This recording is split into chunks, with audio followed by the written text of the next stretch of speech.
Arnar, þú ert komin í landslið. Hvernig er tilfinningin? Hún er ótrúlega góð. Já. Þetta verður skemmtilegt sumar og búið að vera góð upplifun hingað til. Já. Og ég er búinn að læra alveg fullt og bara spennandi tímar. Já. Nú er hópurinn skorinn niður svona smá saman þangað til að komin einhver svona lokamynd á hann. Er mikil samkeppni á æfingum að halda? Jú, auðvitað.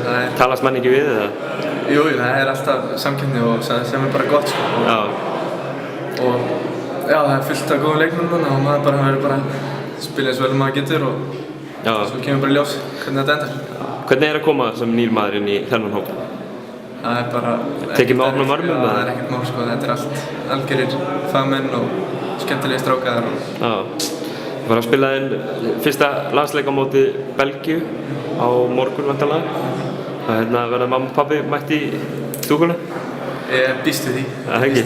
Nema pabbi verður á Bíldudal, en mamma verður þarna. Herri, frábært. Takk.